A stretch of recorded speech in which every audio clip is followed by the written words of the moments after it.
Was there a misconception about machine learning or AI that you had walking in that got shattered the more you got into it? Before I went in, I'm thinking that AI is like basically the human mind.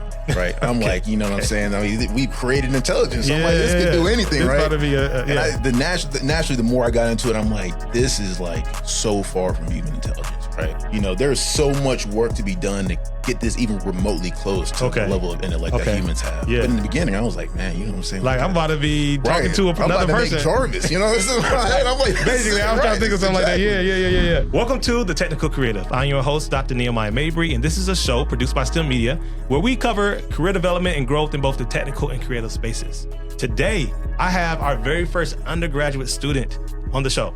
Bryan Wilson is going to join us, and he's going to talk about how a love for church music led him to technology and machine learning, how he landed a published paper from research experience as a freshman, and whether or not he can tell the difference between music that has been generated by AI or the natural human voice. That's what we're going to do right now on the Technical Creative. Hey, man, I'm with Bryan Wilson, y'all. I'm with Bryan Wilson. What's up, man? All right, bro. Yo, welcome to the show. Thanks for being here. Appreciate it. Yeah, man. Hey, listen, we were just talking just now about the fact that, hey, you're still a student. You're going to be graduating this year. Yeah. Congratulations on that, bro. That, I know. You got to smile on that, man. Hey, that's a big deal. But before we even get into some of the parts of your study, because I think that's fascinating, you started college in the middle of the pandemic, virtually. Yeah. Talk about that, man. I know we didn't expect to go here, but I'm just really curious about, like, what was it like? Because we all think back about our college experience, you know, coming into the dorm and all that and the other, but yours was like Zoom. Yeah. Tell me about that experience, man. So I moved in just like, you know, everybody else, expecting to be normal, right? At the time, COVID's going rampant and everything like that. Right. And so I was there for like 2 weeks, right? Everything was smooth. I mean, obviously people doing their masks. It was like one to a room and everything like that. Where I knew it, they said, everybody got to go home. And so went home. I was devastated, man. Dang. I was devastated. Because you were looking forward to that. Right. I mean, my entire senior year of high school, I'm like, man, I'm going to college. It's going to be fun. Yeah. I'm going to do this and that. And then I just feel like, you know, I didn't get my graduation from high school. I didn't get prom or anything like that. Wow. And then go to college, and I feel like that was taken. And I'm like, golly, man. Wow.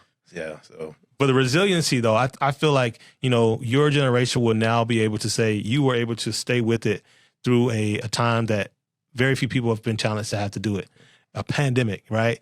You graduated high school, you got to NC State. For those who are watching, I'm talking to a current senior at North Carolina State University who was majored in electrical and computer engineering. This is a sharp brother here. Had to have him on the show. I want to say, if I'm not mistaken, you're the first undergraduate guest that we've had on the show. Is that right? First one. Really? Yes, man. So you're a student. Man. I appreciate that. Absolutely, man. Thanks for being here, man. So tell me again a little bit about your background outside of that experience. You know, what got you into, you know, this field of study? What made you want to study electrical and computer engineering?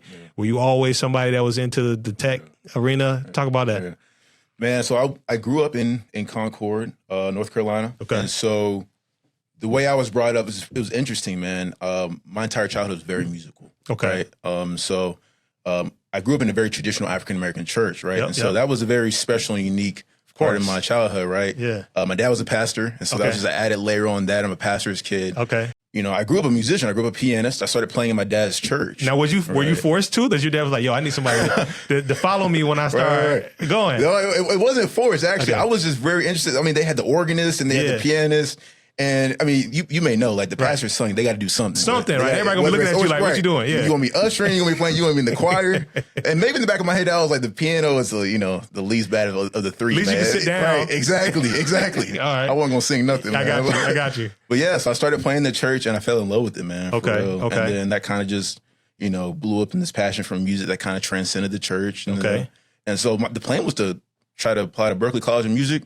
I was going to try to apply to Juilliard, UT Austin, something. Yeah. To a really good music school, man, and then try to do this whole music gig thing. Yeah. And honestly, as I got older, for one, the most conspicuous thing is like, it's hard being a musician. It is. Like, it is hard. You hear the term struggling artist and all that. That's real, man. Yeah, So I didn't know I wanted to do that. I was good at science. I was good at math, right? Okay. So you always good in these STEM subjects. For sure. Okay. But it was never the plan for me to pursue one of these. I really like the creative aspect. Right. But I was always really interested and enthralled by the way that an instrument could evoke emotion in people, right? So I think one side of it, right, that people think is that, okay, the musician is the gatekeeper to music, right? And I think that's true, but I think on the flip side of the coin, like the inventor or the engineer that created that instrument is also an enabler of that music, right? And so on one hand, I could be a musician, but I also had a very piqued interest in could I be an enabler through this STEM track to create music from a very science and mathematical perspective. Okay. Did somebody suggest that to you or something, or you just had that thought one day? No, I was just so it's interesting, right? I grew up really liking music. I grew up playing music, but there was always this interest in the back of my head. It was like, peeking under the piano. Like, how does it actually work? How we're tuning how does this work? Right. Yeah, exactly. You know what I mean? The guitar, like, how is it actually tuning? Why does the pitch go up and down? Right. So there's always a curiosity in the back of my head, right? That I think kind of just took the back burner because I just like creating. But I was like, let me chase this down. Yeah. That's dope, man. Because I play the bass guitar. Oh, right on. Yeah. I play the bass guitar. We need a bass guitar, man. Oh, right. For sure. So you talking about tuning the bass guitar and all that, and like Black church as well. Yeah, you know what I'm saying? Praise and worship, absolutely. Making sure that, you in the pocket. Absolutely. You ain't doing your own thing, right? You gotta be locked in. You gotta be locked in. So you knew all this from an artist standpoint, but then also you knew that if that guitar is in tune, if that piano is in tune, if those drums aren't tight, those heads aren't tight, I don't care how skilled you are, like it's gonna sound like trash. It's gonna be bad. Yeah. It's gonna be bad. Right? Okay. Exactly. So that dovetails obviously into the world of like harmonics and frequencies and all those things. So what was sort of the first thing you did when you began to try to like explore the scientific interest? I think it would have to be the first research project I did in undergrad. And so you got to college. Yeah. And then you did so I didn't know much about it kind of going in. Okay. And so I feel like I had to get a little bit informed first. So like you mentioned, I had to learn about, the timbre of an instrument, the characteristic tone is actually just, the ratios of the frequencies, right? When we're talking about from a scientific, perspective, right? And kind of getting more into the science, and then that kind of informed the research I was able to do the summer after my freshman year. Gotcha. And so, that kind of gets into, I did a machine learning project trying to get a machine learning model to generate music in a better way in the style of Bach, right? Yeah. All right, here we go. So I want to ask you about that, but just to really quickly ask you this: what made you pick your major though? Yeah. Like why did you pick electrical and computer engineering before you even got to that research opportunity? Why did you pick that major? That's a good question. I originally actually started off with mechanical engineering. Oh, and so I didn't know what major would best equip me with the skills in order to kind of do this passion that I wanted to kind of do this audio music technology thing I was looking for. And so honestly, it was just through a lot of questions I asked people who were already in those positions, a lot of research I did, and obviously the trial and error period, because I got in mechanical engineering and I was like, this ain't it. This ain't it. This ain't it for me. So I switched to electrical engineering, and then, I was like, okay, let's just test this out. And originally in the beginning, I was a little skeptical because I didn't really see a lot of the music application. Yeah. But then I started to see it kind of rise up a little bit. And so I'm like, okay, maybe this is where I can, chill out. So machine learning though is, because I feel like not only is your background interesting, but the timing just in the world and the trajectory of technology of you getting to college is perfect, man. Because if you were going to college when I was going to college, you would have been kind of out of luck. Right. You know what I'm saying? No, for sure. No, we're not doing that here. You better go pick up the instrument or just go back to mechanical engineering and figure something out. Right, exactly. But you got into this world of machine learning. Give me a quick definition of at least how it was presented to you, and then what was sort of like the aha moment or the light bulb moment that helped you see that, oh, this could actually connect to the music interest that I had. So funny enough, right? Machine learning was never really the goal. It was never really the path. It was not in my head. I didn't know what machine learning was. You didn't heard I had no idea. Yeah. And I honestly, there's a program at NC State, the Women and Minority Summer Research Program. It allows you to kind of pick your own research project. Yeah. But you have to have some kind of research mentor that, is kind of, guiding you through the project. Right. And so I was like, okay, yeah, I'd love to create my own research project. I'm telling you, man, I emailed at least 15 faculty members asking them would they help me out with this music technology idea. Wow. Before I landed this guy, and he was like, Bryan, to be completely honest with you don't have the expertise to kind of do what you want to do, but you should check out this little AI thing that I'm doing. Because he was doing like a study on how students learn artificial intelligence. Okay. He was like, okay, Bryan, I'm going to be kind of doing the study on you while you're doing your kind of project. You know what I'm going to study you while you study it. Right. I was like, hey, that's cool. You know what I mean? Right, so okay. That kind of, he kind of introduced it to me like that. And, So that was really where you said, all right, I can. So AI was sort of backdooring. So you were emailing professors though, because you already knew that you wanted to find a way to look at 100%, music. 100%. What was that email like? Because that's something that a lot of people don't do either. Like that's a key. Yeah. You just dropped there. You emailing them basically saying what? Hey, I'm Bryan. I'm a freshman. 100%. I was like, this is kind of my interest. This is kind of a couple of directions I would like to take it. Yeah.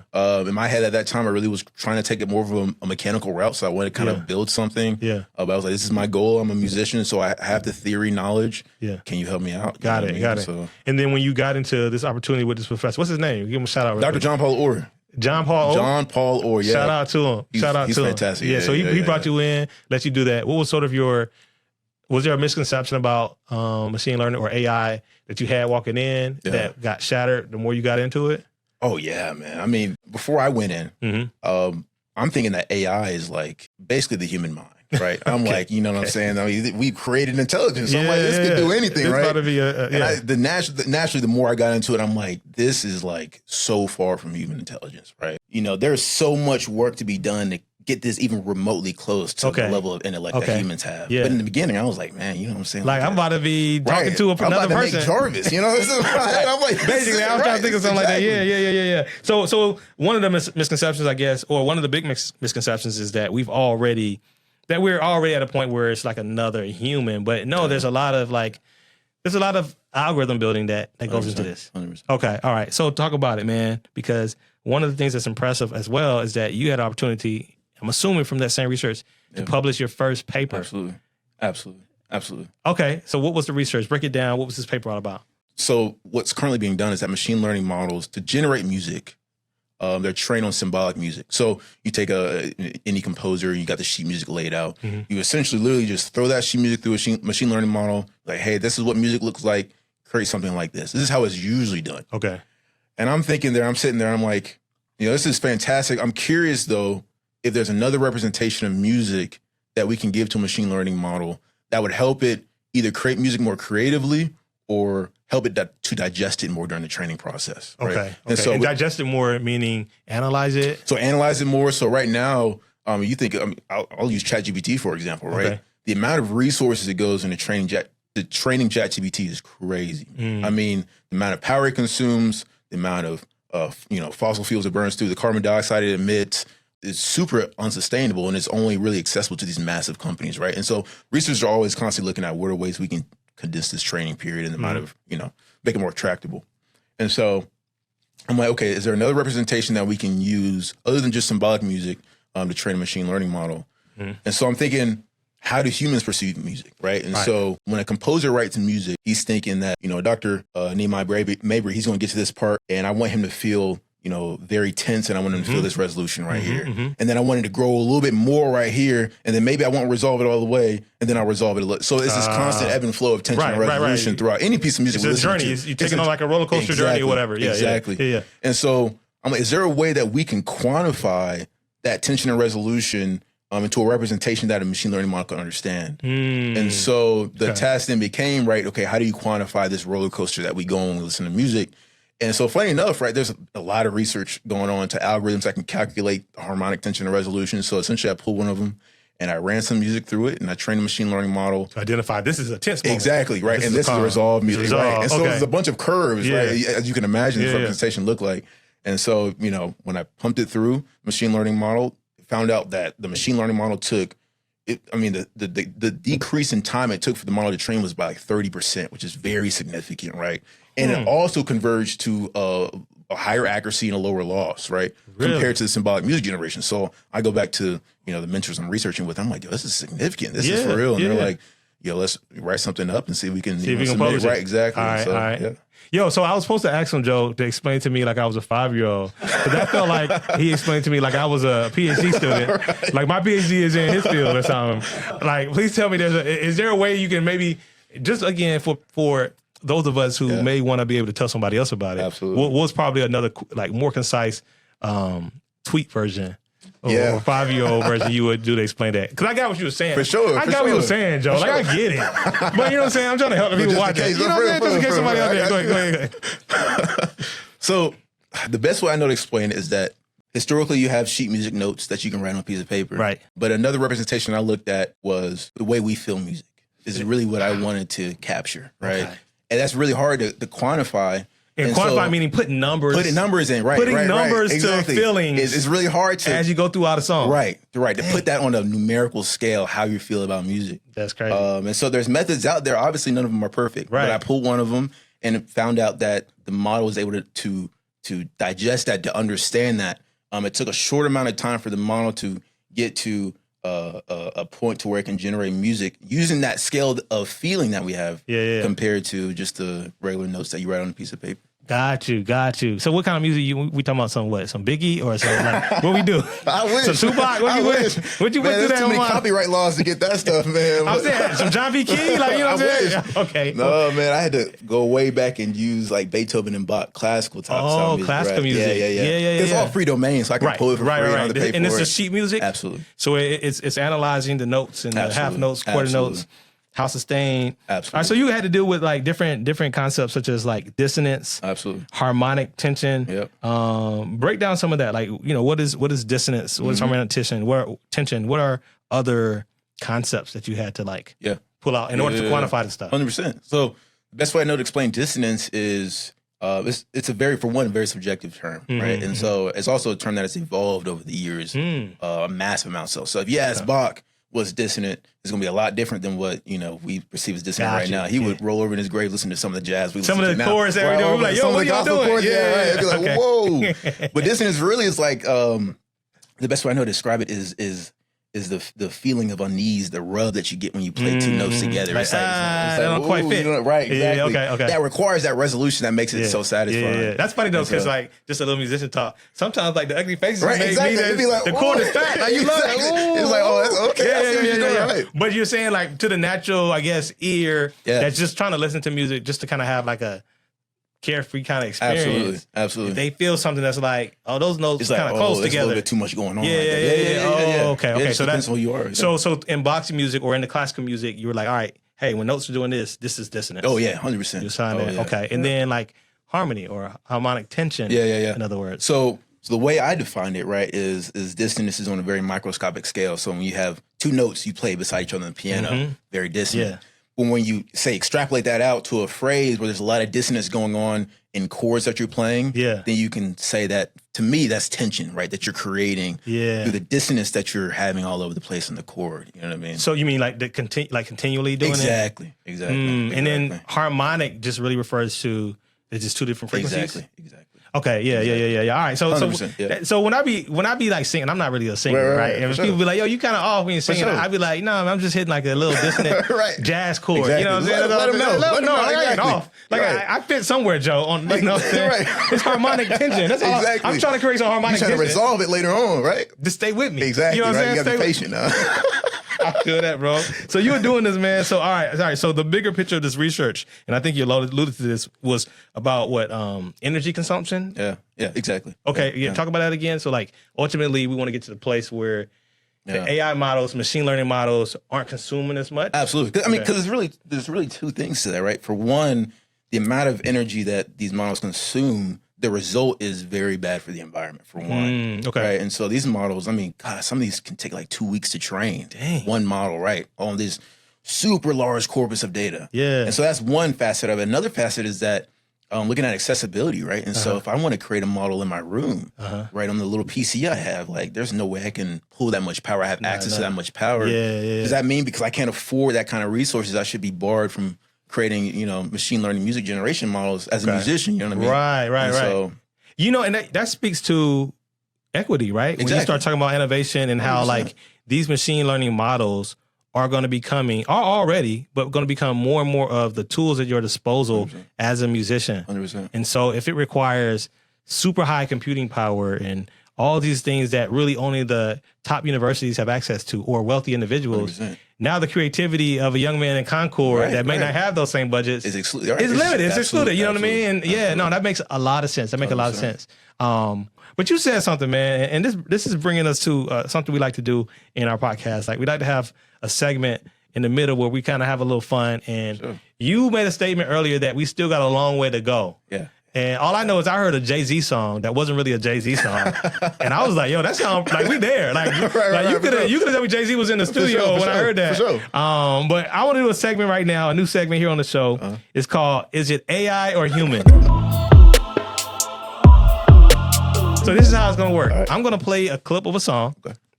And it should be a popular song. Not all going to be hip hop or gospel. It's different genres. And I want to see if you have the ear as the scientist, right? That's good. Who that's know good. all the little different, you know what I'm saying? Put me to the if test, you can tell if it's AI or human. How about that? All right, cool. So let's start this off. Here we go. Load up, bring your friends. It's fun to lose and to pretend. She's old or bored, she's self-assured. Oh no, I know a dirty word. Hello. All right, I'm stopping it there. I'm gonna stop it there. Okay. Brian, tell me, was that AI or was that human? I'm not gonna lie, the band sounded real, the voice sounded AI. That is correct. The voice was AI. That was really good. You're right. The band actually was real. I believe it was. The band was real, but the cover of the voice was actually AI. All right. Here we go. Let's see another one. Let's see if you can get this one. Okay. Is it AI or a human? Let me get this one up.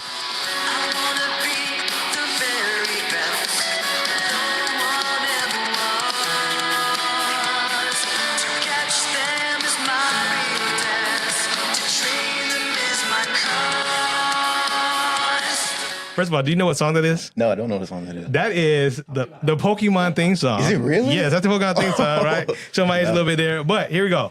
Obviously, you had a little rock vibe to it. Yeah. Was it AI or was it human? That's hard. I still feel like that's AI. That is AI? correct. That is AI. He's 2 for 2. 2 for 2. That was an AI cover of the Pokemon theme song in the style of Linkin Park. Linkin Park. This is a rock band. All right. Wow, man. 2 for 2. All right. Here we go. We got another one. Here we go. Is this one AI or human?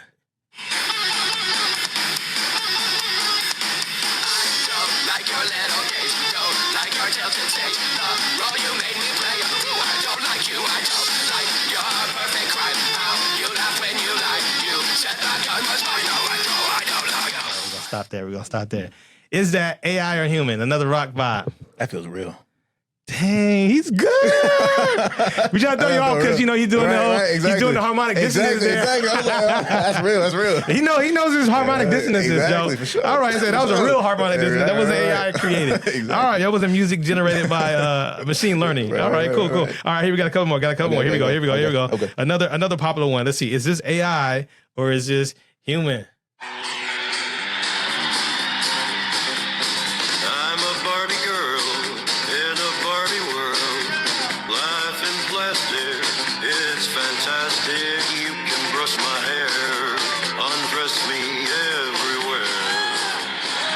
Hey, let's hit them low notes. All right. Barbie Girl, and that's I don't know if you heard that version before. That's the OG version. All right? That's the OG version.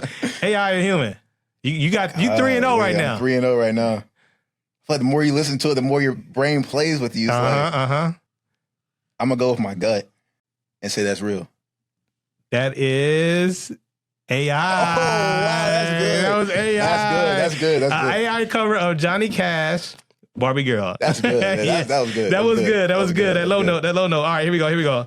Here is the last one. Okay. All right. You still got a winning record right now, man. You're 3-1. You can finish strong. Let's see if you can win the wild card. The wild card here. Right. Here we go.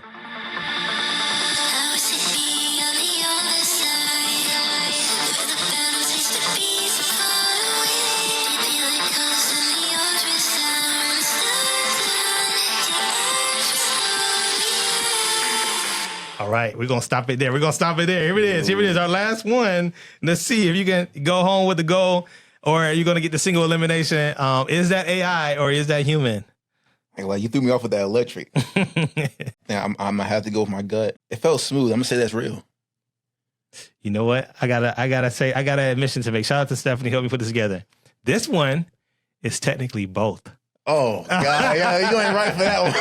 Oh, man, it's both. Right so, and this gets into, again, how this has been used. So, this artist, the Forgotten Grimes, they licensed their voice, and basically the voice was dubbed. So it was originally a human voice. And this is up to my understanding. But then again, they use sort of AI to sort of like dub the voice. Oh, interesting. You know what I mean? That's really cool. So it's real, but it's also AI at the same time. Right. Yeah. So we can give him that. Joe. Yeah. Congratulations, man. He won. He won our first ever segment of Is This Human or AI? I feel like we're gonna bring that back at some point, man. We gotta bring that back in some other genres and stuff. Yeah.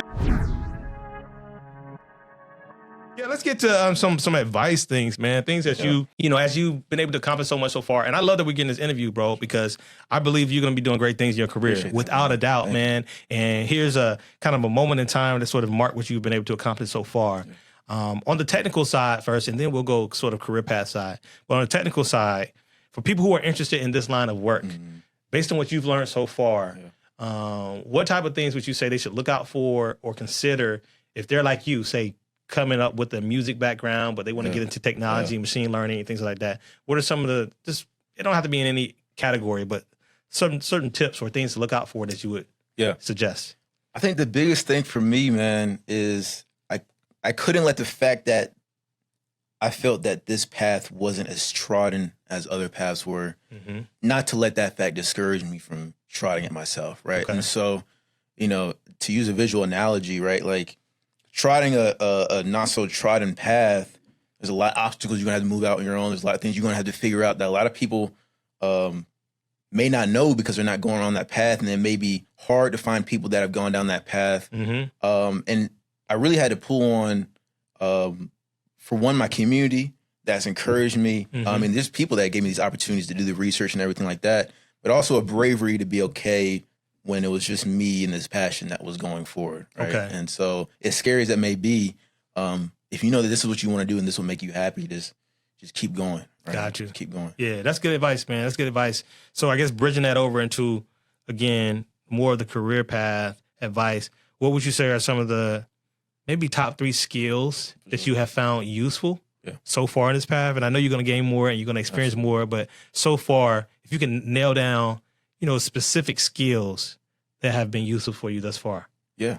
I say for one, right off the bat, man, the skill of the field, right? Being able to, you know, just to get this out of the way, but it's extremely important, you know, knowing how to program, knowing the language, knowing the science, knowing the music, right? So if you're going into audio music technology, it's important for you to know both the music theory side, what harmony means, what are chords, what are dissonance, you know, stuff like that, but also knowing what frequency spectrum is, what is, you know, machine learning lingo and stuff like that. So being able to master, or to the best of your ability, grasp a lot of these concepts from both of these worlds, I think is really important. So I think that's one. 2, I think to be able to communicate your passion to other people. So again, it's not really a common thing, I'll say, at least that I found. So it's really exercised my ability to be able to articulate to somebody what exactly I want to do. Right. You know what I mean? What exactly the opportunities I'm looking for. Right. So the communication is really important. And then I think number 3, I really had to really buckle down and grind. And so the skill of saying no to certain things that I would like to do, you know, I may not be able to go out this weekend. I may not be able to do this. I may not be able to do that. I got to sit down and grind on this research and do this because I have a plan in my head and it might take me a little bit more to get there than, you know, if I did something else. And so I think your passion just requires a different level of work. And so being able to say no is a skill that I think is that's good. That's deep, man. Beyond your years, being able to say no is a skill because you have no idea how many people, you know, are deep in their careers and they find themselves on the path that they don't want to be on because they ain't learned how to say no. For sure. And then I'm also going to second your communications thing because that's how I extend this invite to you, right? Like we're at a gala and you were on a panel. You communicated the stuff you did. I'm like, man, that sounds like a technical creative to me. You know what I mean? So I was like, yo, I gotta get my man on the technical creative. So that's dope, man. So again, I guess the skill of the actual subject matter, studying and learning the material, being able to communicate, you know, the work you're passionate about, and number 3, the skill of saying no. That's fire, bro. That's fire. That, yo, I'm just curious to know. I want to ask you though, like, in the realm of music technology and machine learning AI, like what is your like dream project? Like what would you love to be able to do? Whether it be generation of music or using it for other tools, like what would you love to be able to do? Honestly, man, I think it goes back to that piece we were talking about with the equity, man. Like I would love to do more work in which I think machine learning and artificial intelligence can be a fantastic tool for musicians that maybe don't have a lot of resources to make this robust studio and get all these robust plugins and packages. I think artificial intelligence and machine learning can be a huge mitigator of that. And so to kind of explore that more, right? What are some ways that we can, you know, package this artificial intelligence tools and means by which creators can create in an economical way? That would be incredible. Yeah, no, it kind of reminds me, I won't say reminds me, but I think about like the internet itself, right? Like it brought so much information at our fingertips, but yet the distribution or access to it didn't evenly spread or distribute the way that it could. So some people were able to get a head start on creating, their apps or their websites or whatever businesses based online. I think the same thing is true for artificial intelligence. Absolutely. So 100%. To your point, right, being able to get it in the hands of people who could do phenomenal things, but are currently limited by their resources. Yeah. I got that, man. Absolutely. So you can have a artificial intelligence AI music academy, right? You got the instruments, then you got the library of sounds and Pro Tools. You got a library of algorithms, right? Absolutely, man. That's amazing, man. That'd be a dream. That's awesome. I see it, bro. So what's next for you though? What's next in terms of your own path? You about to graduate. Yeah. What are you doing next and looking to do the next couple of years? For sure, man. So next year I plan to get my master's in electrical engineering and kind of gain a little bit more of that niche kind of content expertise. And then I did an internship at Apple this past summer. I'll be at Apple this upcoming summer. And so, I would love to work for a company like that where they're doing some really cool things in the audio and machine learning space. Yeah. You gonna get them badges, man, that get you to know stuff that the public isn't able to know yet. Right. You know what I'm saying? Stuff. We're like, yo, Bryan, what you working on, man? Hey, I would tell you, but they would have to kill me. Right, exactly. They've already listened to our conversation right now.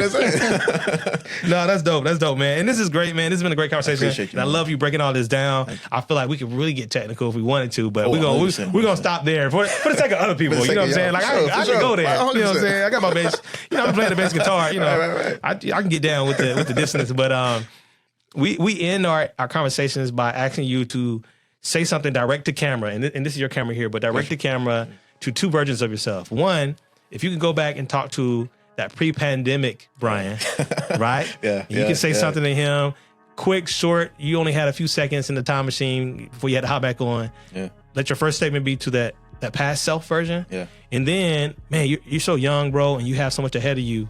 What would you like to remind the future version of yourself when you're done with school, and you're in that career? Record two messages direct to camera if you don't mind. Yeah, absolutely. To both those versions of Bryan. Absolutely. So I'll say to the past version, keep going. I know it's scary, but pull on that bravery, man, and I promise it'll pay off in the end. Don't lose focus of your passion, but keep going.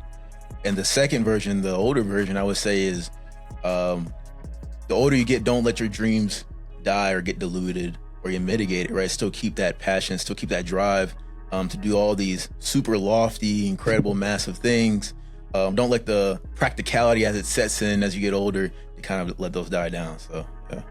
Hey, I like that last one. Hey, future Bryan, listen, you said it. Talk to me, man. You said it. Talk to him. Talk to me. Let me know, man. Let me know. Listen, bro. I know life is lifing right now. Sure, but bro, you heard what you said. You know what I'm saying? Keep it going. Sure. Bryan, I want to say that to you right now. I want to affirm you, man. You got so much potential, so much ahead of you, both professionally.